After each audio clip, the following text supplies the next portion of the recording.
বাঙালি খানায় সবাইকে স্বাগত জানাই। আপনারা তো অনেকভাবে ছোট মাছ রান্না করে খেয়েছেন। একবার আমার মতন করে সহজ পদ্ধতিতে আপনিও শিখে নিতে পারবেন ছোট ছোট টিপস সহ। তবে আজকে আমি এখানে ছোট মাছের দুটো রেসিপি তৈরি করব। ছোট মাছের বাটি চচ্চড়ি নয়, আজকে ছোট মাছের চচ্চড়ি রান্না করব কড়াইতে। অসম্ভব ভালো হয়েছিল খেতে। আপনারা একবার রান্না করলে বারবার রান্না করবেন। তবে আজকে আমি এখানে ছোট মাছ দুটি পদে কিভাবে রান্না করলাম, চলুন সেটা একবার দেখে নেওয়া যাক ভিডিওর মাধ্যমে। আশা করছি আজকের ভিডিওটি ভালো লাগবে। সকল বন্ধুদের কাছে অনুরোধ করছি সম্পূর্ণ ভিডিওটি দেখার। এখানে আমি আগের থেকে বেশ কিছুটা ছোট মাছ নিয়ে নিয়েছি। মাছগুলোকে কেটে ধুয়ে পরিষ্কার করে রেখেছি।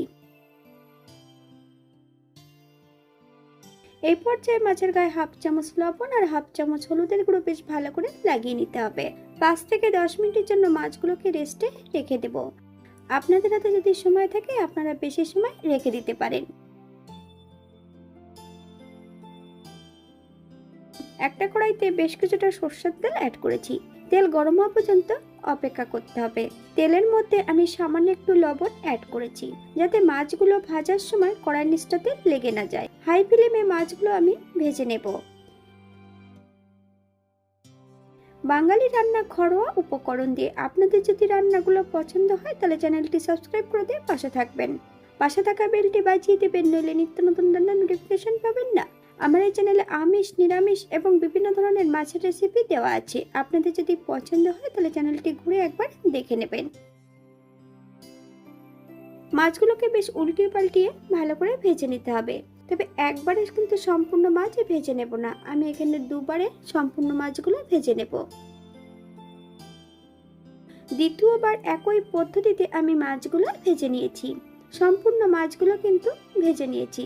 আপনারা এর থেকে কম বেশি ভেজে নিতে পারেন। একই তেলে রান্না করব।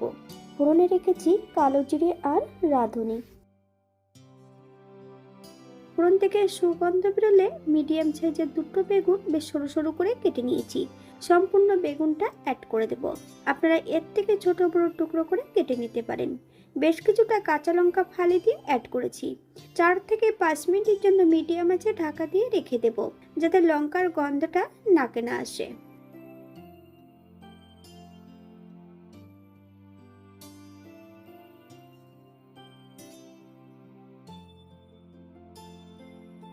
এই পর্যায়ে অ্যাড করব হাফ চামচ হলুদের গুঁড়ো, হাফ চামচ লবণ।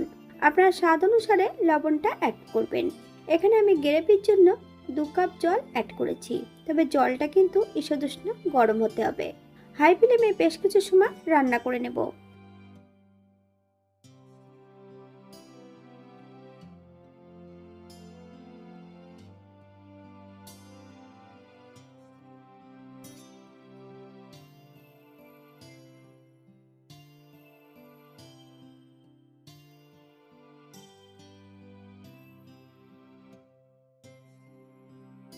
এই পর্যায়ে একবার চেক করে নেব যে সবজিগুলো সেদ্ধ হয়েছে কিনা। গ্যাসের ফ্লেমটা হাইতে রেখে সম্পূর্ণ ভেজে রাখা মাছগুলো অ্যাড করে দেব। হাই ফ্লেমে 4 থেকে 5 মিনিটের মতন বেশ ভালো করে রান্না করে নেব।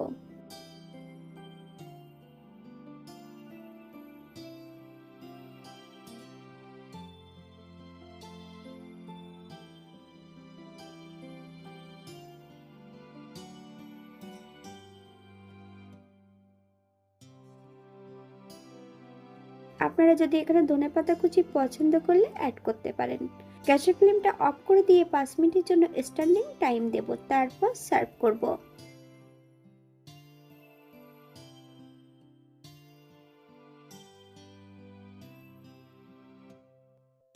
এটা দেখতে যেমন ভার সুন্দর হয়েছিল, এটা খেতে কিন্তু অসম্ভব ভালো হয়েছিল।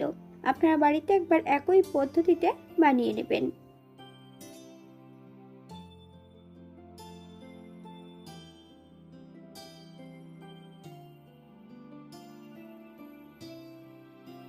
আজকের দ্বিতীয় রান্না ছোট মাছের চচ্চড়ি।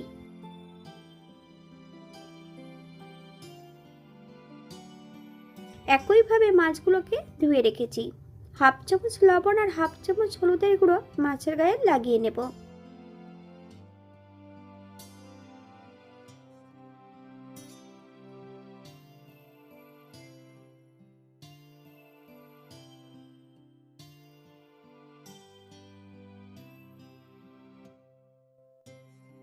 একইভাবে মাছগুলো ভেজে নেব। আপনারা একবার স্ক্রিন থেকে ফলো করবেন।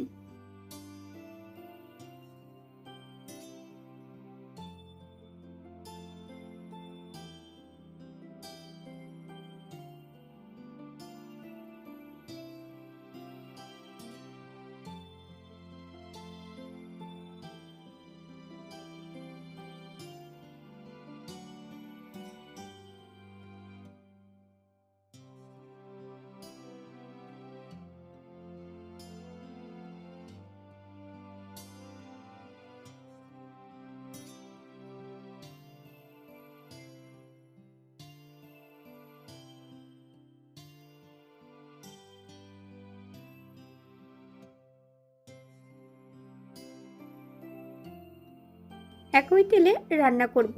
ফোড়নে রেখেছি কালো জিরে,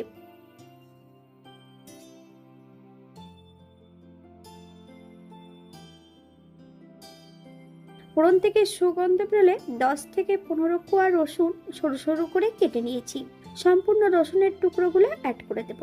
মিডিয়াম সাইজের 2টো পেঁয়াজ, সেটাও আমি সরু সরু করে কেটে নিয়েছি।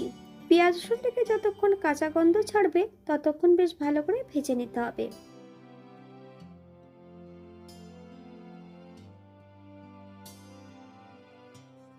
হাফ চামচ লবণ, আপনার স্বাদ অনুসারে লবণটা অ্যাড করবেন।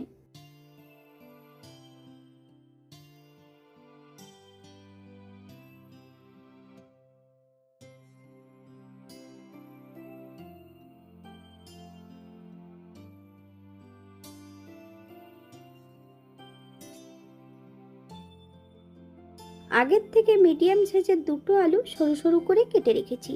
সম্পূর্ণ আলুর টুকরোগুলো অ্যাড করে দিতে হবে। বেশ কিছুটা টমেটো, আপনারা যদি পছন্দ করেন তাহলে পরিমাণে বাড়িয়ে দিতে পারেন। 1 ইঞ্চি মতন আদা সরু সরু করে কেটে নিয়েছি। সম্পূর্ণ আদার টুকরোগুলো অ্যাড করে দেব। আপনারা আদাটা এখানে গ্রেট করেও অ্যাড করতে পারেন। হাফ চামচ হলুদের গুঁড়ো, হাফ চামচ কাশ্মীর লঙ্কার গুঁড়ো,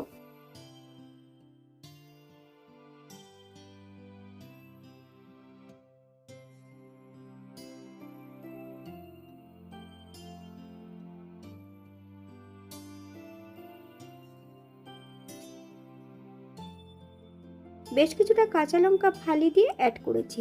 আপনারা যদি পছন্দ করেন তাহলে পরিমাণে বাড়িয়ে দিতে পারেন।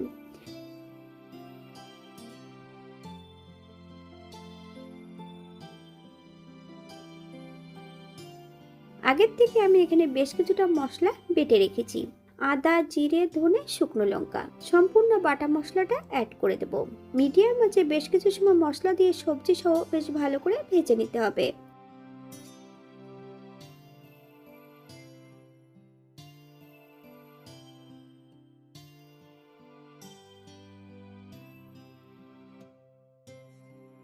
এখানে যে দ্বিতীয় রেসিপিটা ছিল, দ্বিতীয় রেসিপির শেষ অংশটা কিন্তু শুধু মাছ অ্যাড করলেই হবে। আপনাদের যদি গ্রেভির প্রয়োজন হয় একটু জল অ্যাড করতে পারেন।